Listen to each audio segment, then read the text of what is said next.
The lipstick smudge on Alex's collar glared at me like a neon sign, screaming infidelity. I held my breath, fingers trembling as I lifted the crisp, white shirt from the laundry basket. How many times had I washed away the evidence without realizing it?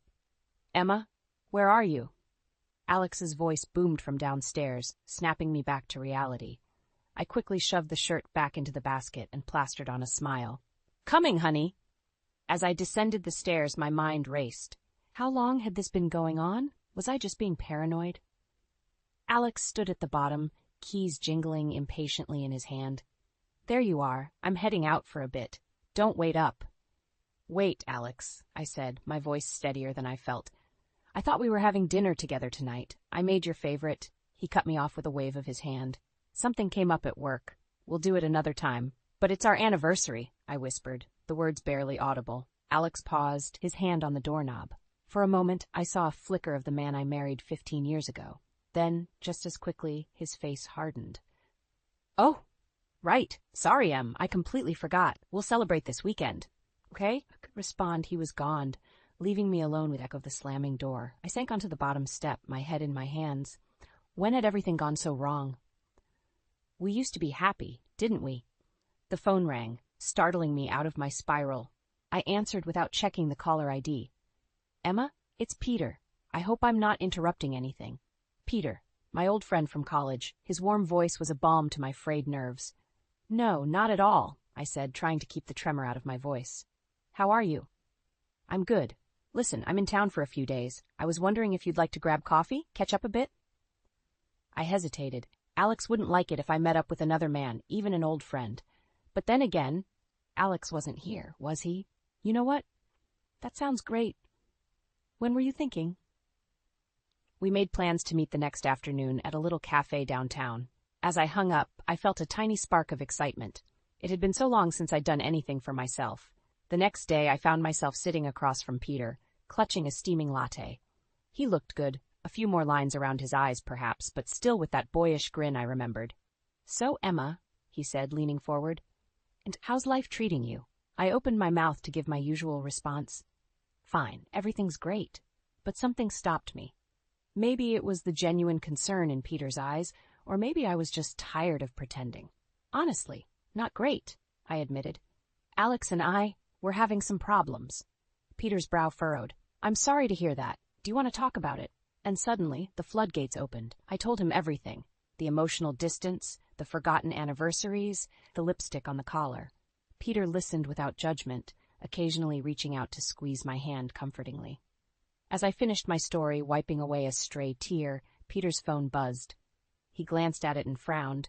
"I'm so sorry, Emma. I have to take this. Work emergency. But listen, why don't we meet again tomorrow? Same time, same place?" I nodded, grateful for his understanding. As Peter hurried away, I felt lighter than I had in months. Maybe talking about my problems wasn't such a bad idea after all. Just then, my own phone chimed with a text. It was from Alex. "Working late again. Don't wait up." I stared at the message, a familiar ache settling in my chest. But this time, instead of resignation, I felt something else stirring. Determination. Things couldn't go on like this. Something had to change. As I left the cafe, I made a decision. Tomorrow, I would confront Alex. One way or another, I would get answers. And then, well, then we'd see what happened next. I paced the living room, rehearsing the speech I'd prepared for Alex. My stomach churned with a mix of anxiety and determination. The front door clicked open, and I froze. "Emma?" Alex called out, his voice oddly cheerful. "You still up?" I stepped into the hallway, arms crossed. "We need to talk, Alex." His smile faltered. "Can it wait? I'm beat." "No," I said firmly, "it can't." We sat across from each other at the kitchen table, the air thick with tension. I took a deep breath and launched into my prepared speech. "Alex, I know something's wrong. You're distant, you're never home, and yesterday, I found lipstick on your collar." His face remained impassive. "It's not what you think, Emma." "Then what is it?" I demanded, my voice rising. "Because from where I'm sitting, it looks like you're having an affair." Alex sighed, rubbing his temples. "I'm not having an affair, Emma, but I think we both know this marriage isn't working anymore." His words hit me like a physical blow. I'd expected denial, maybe even anger, but this calm admission of failure? It was worse than I'd imagined. "So that's it?" I whispered. You're just giving up? I'm being realistic, he countered. We've been drifting apart for years. Maybe it's time we... A wave of nausea suddenly washed over me. I bolted from the table, barely making it to the bathroom before emptying the contents of my stomach. As I rinsed my mouth, a thought struck me. When was my last period? With shaking hands, I counted back the days on my phone's calendar. Oh my God, I breathed. I emerged from the bathroom to find Alex waiting, a look of concern on his face that I hadn't seen in months. Emma, are you okay? I met his eyes, my heart pounding. I think I might be pregnant. The silence that followed was deafening. Alex's face went through a range of emotions, shock, disbelief, and finally, something that looked unsettlingly like disappointment. Are you sure? He asked, his voice strained. I shook my head. Not completely. I need to take a test. Alex nodded, already reaching for his keys. I'll go to the pharmacy. As he left, I sank onto the couch, my mind reeling. A baby. Could this be the thing that saved our marriage? Or was it too late? My phone buzzed with a text. It was Peter. Hope everything's okay. Here if you need to talk. I stared at the message, guilt gnawing at me. I hadn't told Alex about meeting Peter. It hadn't seemed important at the time, but now... The front door opened, and Alex returned with a small paper bag. We sat in tense silence as I took the test, then waited for the results. Those 3 minutes felt like an eternity. When the timer on my phone chimed, I looked at Alex. Together? I asked. He nodded, following me into the bathroom. I picked up the test with trembling fingers and turned it over. 2 pink lines stared back at us. It's positive, I whispered, a mix of joy and fear washing over me. I turned to Alex, expecting, what? Excitement? Happiness? Instead, I saw resignation in his eyes. Emma, he said softly, a baby isn't going to fix us. His words cut deep, shattering the fragile hope I'd been clinging to. I stepped back, wrapping my arms protectively around my midsection. So what are you saying? I asked, though I feared I already knew the answer. Alex ran a hand through his hair, looking everywhere but at me. I think we need some time apart to figure things out. I felt the world tilting beneath my feet. This couldn't be happening. Not now. Not when everything was about to change. You're leaving? I choked out. Now? He nodded, his expression a mask of forced calm. I'll stay with a friend for a while. We both need space to think. As Alex packed a bag, I stood in the doorway, watching the life I thought I knew crumble around me. When he finally left, the silence in the house was oppressive. I picked up my phone, my vision blurry with unshed tears. Without thinking, I dialed Peter's number. Emma? His concerned voice came through. What's wrong? I took a shaky breath. Peter, I need you. Peter arrived within 20 minutes, his face etched with concern. I collapsed into his arms, the dam of emotions finally breaking. He left, Peter. I sobbed. Alex left. Peter guided me to the couch, his arm around my shoulders. Start from the beginning, Emma. What happened? Through hiccuping breaths, I recounted the evening's events. The confrontation, the pregnancy test, Alex's cold reaction. Peter listened intently, his jaw tightening as I spoke. I'm so sorry, Emma. He said softly when I finished. You don't deserve this. I wiped my eyes, suddenly aware of how close we were sitting. I don't know what to do, Peter. I'm pregnant, and my husband just walked out on me. Peter took my hand, his touch warm and comforting. You're not alone, Emma. I'm here for you, whatever you need. Our eyes met, and for a moment I felt a spark of something I hadn't experienced in years. But before I could dwell on it, my phone buzzed. It was Alex. I need to talk to you. His message read, Can you meet me at the cafe tomorrow at noon? I showed Peter the message, my stomach churning with anxiety. You don't have to go, Peter said, his voice tight. I do, I replied. I need answers. The next day I arrived at the cafe 5 minutes early, my nerves on edge. Alex was already there, looking haggard and sleep-deprived. Emma, he said as I sat down. Thanks for coming. I cut straight to the chase. Why did you leave, Alex? Is there someone else? He sighed, running a hand through his hair. No, there's no one else, but Emma, I can't do this anymore. The pregnancy, it just made me realize how trapped I feel. His words hit me like a slap. Trapped? We're having a baby, Alex. This should be the happiest moment of our lives. I don't want kids, Emma, he said flatly. I never have. I thought you knew that. I stared at him, speechless. How could I have missed something so fundamental about the man I married? So what now? I asked, my voice barely above a whisper. Alex reached into his pocket and pulled out a folded document. I think we should get a divorce. The world seemed to tilt on its axis. Divorce? Just like that? It's for the best, he said, pushing the papers towards me.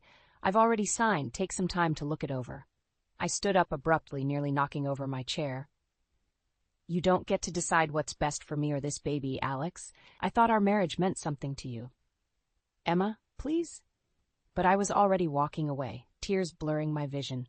I stumbled out of the cafe, gasping for air. Suddenly, a strong hand steadied me. I looked up to see Peter, concern etched on his face. I'm sorry, he said. I couldn't let you face this alone. I waited outside, just in case. Without thinking, I threw my arms around him, burying my face in his chest. He held me tightly, murmuring soothing words. When I finally pulled back, I saw something in Peter's eyes that both thrilled and terrified me. Emma, he said softly, I know this isn't the right time, but I need to tell you something. I've been in love with you since college. Seeing you with Alex all these years, it's been torture. I stared at him, my mind reeling. Peter, But before I could finish, a wave of dizziness washed over me. The world tilted, and I felt myself falling. The last thing I heard was Peter's panicked voice calling my name as everything faded to black. When I came to, I was in a hospital bed, the steady beep of monitors filling the room. Peter sat beside me, his face pale with worry. What happened? I croaked. Peter squeezed my hand.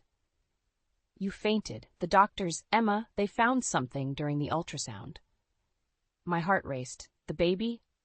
He shook his head, his eyes brimming with tears. It's not a baby, Emma. They found a tumor on your ovary. The world seemed to stop.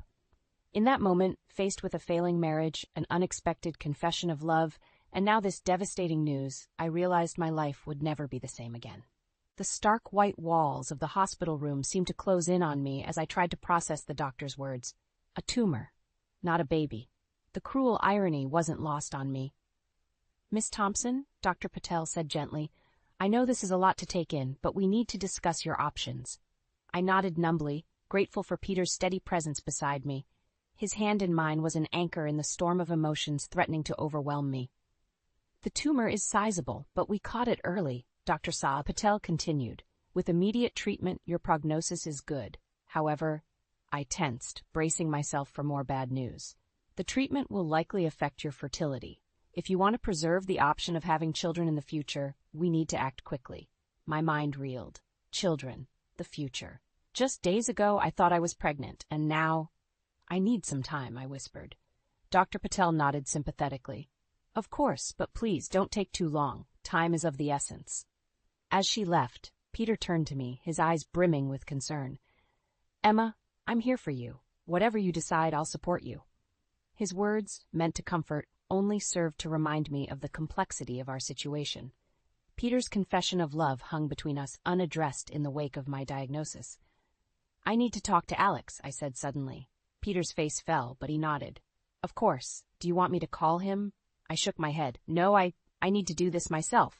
With trembling fingers, I dialed Alex's number. He answered on the third ring. Emma? What's wrong? I took a deep breath. Alex, I'm in the hospital. It's not a baby. It's a tumor. The silence on the other end was deafening. Finally, Alex spoke, his voice uncharacteristically soft. I'm so sorry, Emma. Do you want me to come?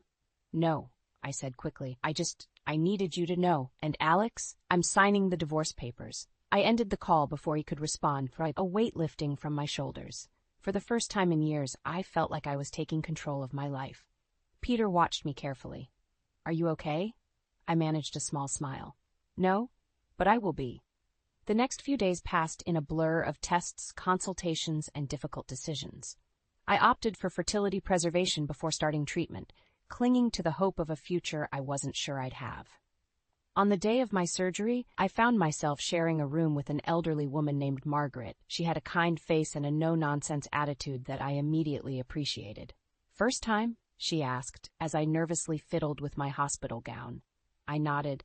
You'll be fine, dear, she said confidently. I've been through this rodeo 3 times now. The trick is to focus on what you're fighting for. Her words struck a chord. What was I fighting for? As if on cue, Peter appeared in the doorway, his arms full of flowers. Ready for this? He asked, his smile not quite hiding his worry. Looking at him, I suddenly knew the answer to Margaret's implied question. I was fighting for a second chance, at life, at love, at happiness. "I'm ready," I said, surprising myself with the strength in my voice.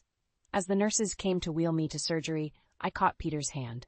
"Peter, when this is over, I think we need to talk about us." His eyes widened, hope flickering across his face. "Us?" I nodded, squeezing his hand. "Us." As they rolled me away, I caught a glimpse of Margaret giving me a knowing wink. For the first time since this ordeal began, I felt a glimmer of hope for the future. The last thing I remember before the anesthesia took hold was Peter's voice, soft and sure. "I'll be here when you wake up, Emma. I promise." And in that moment, facing the unknown, I made a promise to myself. Whatever happened, I would fight. For my life, for love, for the future I suddenly realized I desperately wanted. With Peter, with a family of our own. As I drifted off, I felt stronger than I had in years. The road ahead would be tough, but I was ready to face whatever came next, head on and heart open. 5 years. It's hard to believe how much can change in such a short time. As I stand in our sun-drenched kitchen, watching Peter flip pancakes while our 4-year-old daughter Jackie giggles at the table, I'm struck by a wave of gratitude so intense it nearly brings me to my tears. "Mommy, look! Daddy made a Mickey Mouse pancake!" Jackie exclaims, her blue eyes, so like Peter's, sparkling with delight. I ruffle her curly hair, marveling at how perfectly she blends our features. "That's wonderful, sweetheart. Daddy's quite the artist, isn't he?" Peter winks at me over his shoulder, and my heart swells. After everything we've been through, my cancer, the grueling treatments, the uncertain future, here we are, living a life I once thought impossible. "So, what's the plan for today?" Peter asks, sliding a plate of pancakes in front of me. "Well, I have that follow-up appointment at the hospital," I remind him, trying to keep my voice light. Even after 5 years of clean scans, these checkups still fill me with anxiety. Peter's hand finds mine across the table, squeezing gently. "Want me to come with you?" I shake my head. "No, you have that big presentation today. I'll be fine." But as I sit in the sterile waiting room 2 hours later, I'm not so sure. The familiar fear creeps in, whispering worst-case scenarios. What if the cancer's back? What if this time we're not so lucky? "Emma Thompson," a nurse calls, jolting me from my spiraling thoughts. Dr. Patel greets me with a warm smile, but there's something in her eyes that sets my nerves on edge. "How are you feeling, Emma?" she asks as I settle into the chair across from her desk. "Good," I say, perhaps a bit too quickly. "Great, actually." She nods, her expression turning serious. "Emma, I've looked over your latest scans, and there's something we need to discuss." My heart plummets.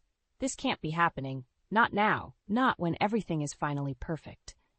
"We've detected a small mass on your remaining ovary," Dr. Patel says gently. "The world seems to tilt on its axis." "Is it—" I can't bring myself to say the word. "We won't know for certain until we do a biopsy," she explains. "But given your history, we need to take this seriously." I nod numbly, barely hearing as she outlines the next steps. All I can think about is Peter and Jackie. How will I tell them? How can I put them through this again? As I leave the hospital, my phone buzzes with a text from Peter. "How'd it go? Everything okay?" I stare at the screen, my fingers hovering over the keys.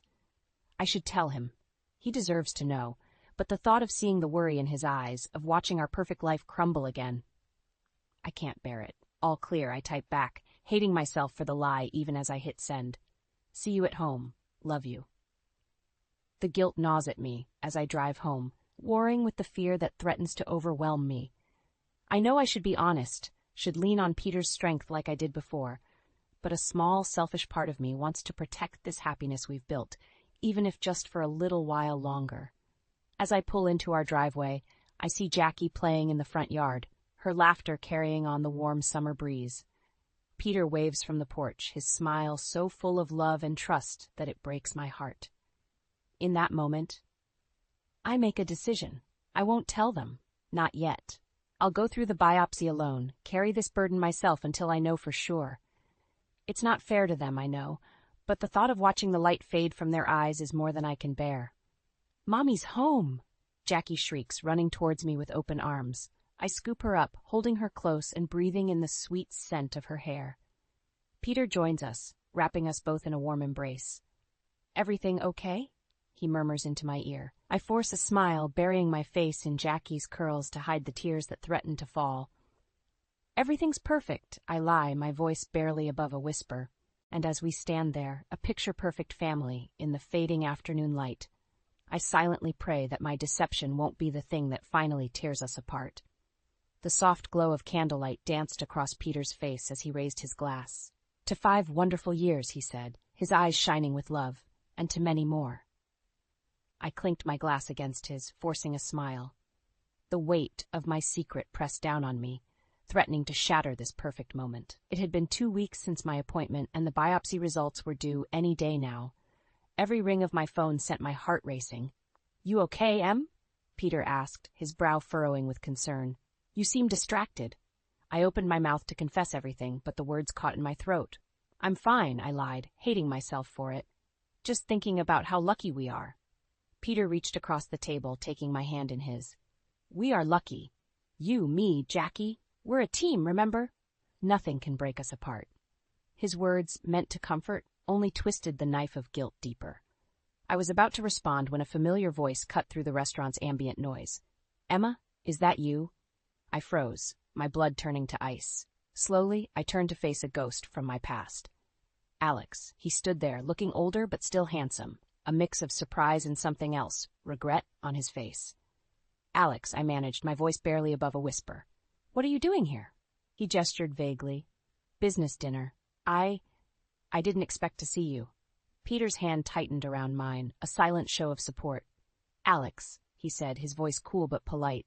"It's been a long time." Alex nodded, his eyes darting between us. Then his gaze landed on something behind me, and his expression changed. "Is that—" I turned to see Jackie approaching our table, her face lighting up as she saw us. "Mommy, Daddy, I finished my homework. Can I have dessert now?" The color drained from Alex's face.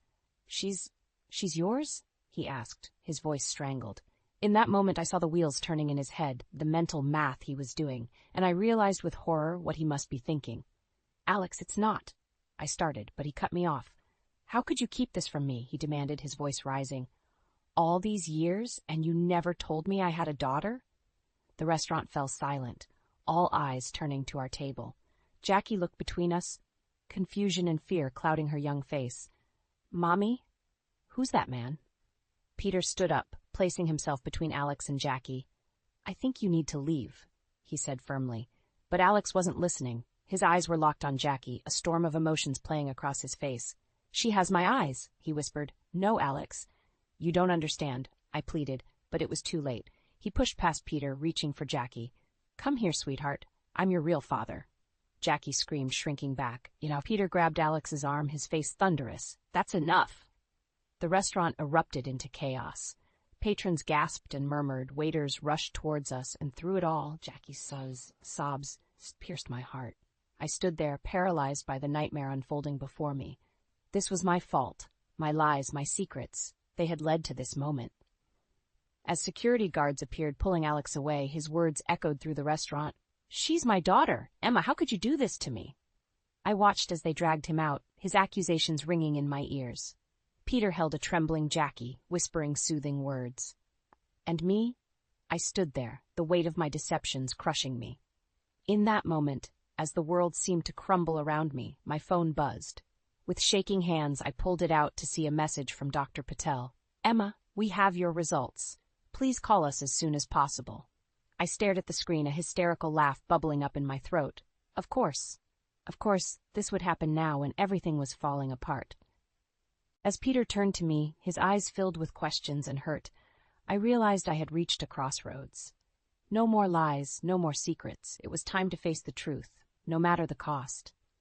Taking a deep breath, I prepared to shatter the life we had built, praying that somehow we'd find a way to pick up the pieces.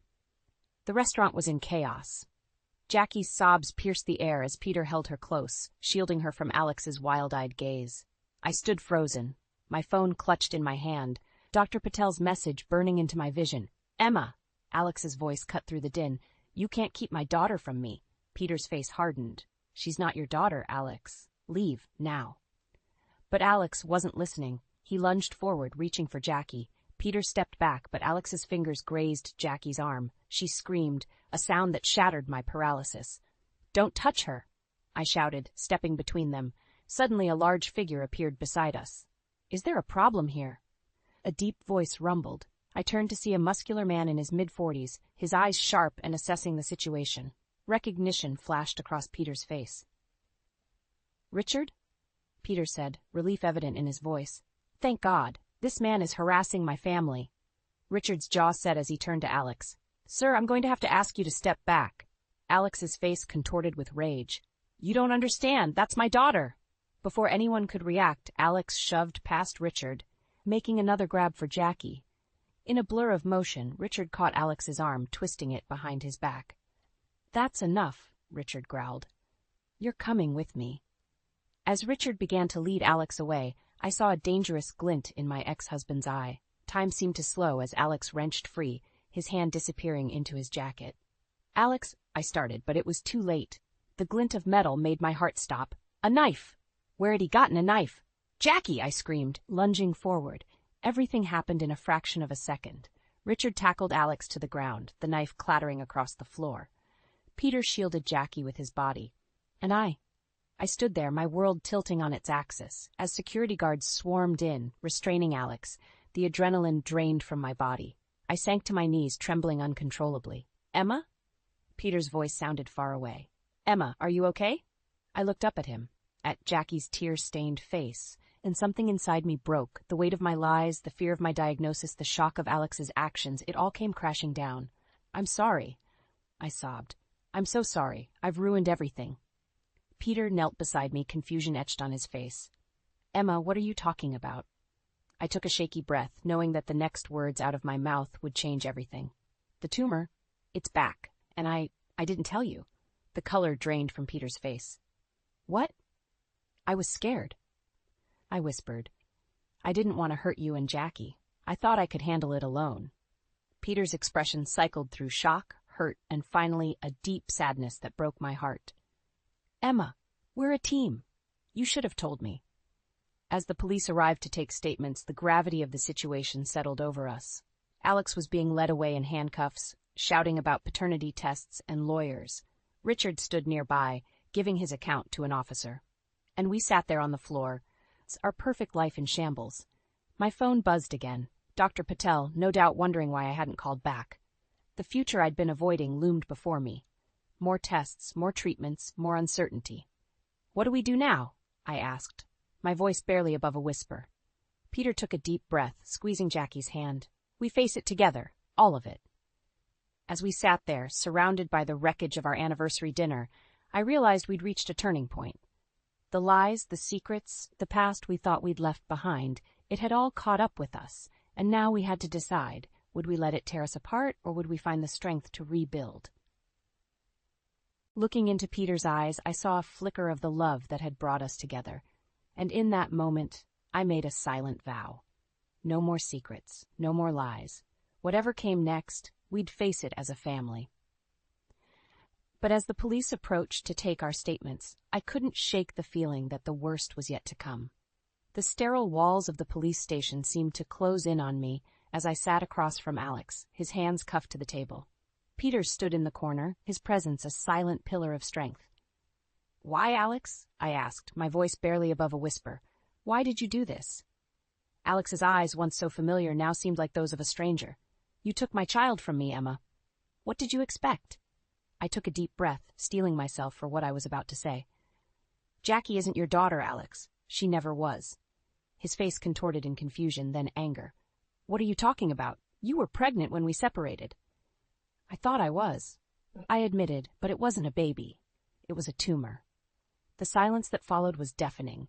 I could see the wheels turning in Alex's mind, piecing together the past. So all this time he trailed off, the fight draining from his body. "I'm sorry I didn't tell you," I said softly. "But you had already left. You made it clear you didn't want children." Alex slumped in his chair, the reality of his actions crashing down on him. "I've made a terrible mistake, haven't I?" I nodded, feeling a strange mix of pity and relief. "Yes, you have." As we left the station, Peter wrapped an arm around my shoulders. "Are you okay?" he asked. I leaned into him, drawing strength from his presence. "I will be. We have bigger battles to face now." The next few weeks passed in a blur of hospital visits and legal meetings. Alex's actions had consequences. He was facing charges for assault and endangering a minor. But as I sat in Dr. Patel's office, waiting for my latest test results, those problems seemed distant. "The tumor has shrunk significantly," Dr. Patel said, a smile breaking across her face. "The treatment is working, Emma." Tears of relief sprang to my eyes as Peter squeezed my hand. "So, what's next?" he asked. "We continue the treatment," Dr. Patel replied. "But I'm optimistic. You're a fighter, Emma." As we left the hospital, I felt lighter than I had in months. The sun seemed brighter, the air fresher. We picked up Jackie from school, her face lighting up as she saw us. "Mommy, Daddy, can we get ice cream?" Peter laughed, scooping her up. "I think we can manage that, Princess." Sitting in the ice cream parlor, watching Peter and Jackie giggle over their sundaes, I felt a profound sense of gratitude wash over me. We had been through so much, divorce, cancer, Alex's attack, but here we were, still standing, still a family. "Penny for your thoughts?" Peter asked, noticing my contemplative mood. I smiled, reaching out to take his hand. "I was just thinking about how lucky I am, how lucky we all are." Peter's eyes softened. "We've been through a lot, Em, but we're stronger for it." Jackie looked up from her ice cream, her face serious. "Are you sick again, Mommy?" I pulled her into a hug, marveling at her perceptiveness. "I am, sweetheart, but the doctors are helping me get better, and I have you and Daddy to help me too." "We're a team," Jackie said solemnly, echoing Peter's words from that fateful night at the restaurant. "That's right," Peter agreed, "and teams stick together, no matter what." As we left the ice cream parlor, hand in hand, I felt a sense of peace settle over me. The road ahead wouldn't be easy. There were still treatments to endure, legal battles to face, and emotional scars to heal. But for the first time in a long time, I wasn't afraid. We had weathered the storm together, emerging stronger and more united than ever. Alex was a chapter of my life that had finally closed, and while the pain of those years would always be a part of me, it no longer defined me. Looking at Peter and Jackie, I saw my future, bright, full of love, and brimming with possibilities. Whatever challenges lay ahead, I knew we would face them as we'd faced everything else, together. As we walked home in the fading sunlight, I silently thanked the twists of fate that had brought me here. To this moment, to this family, to this love. And for the first time in years, I felt truly, completely whole.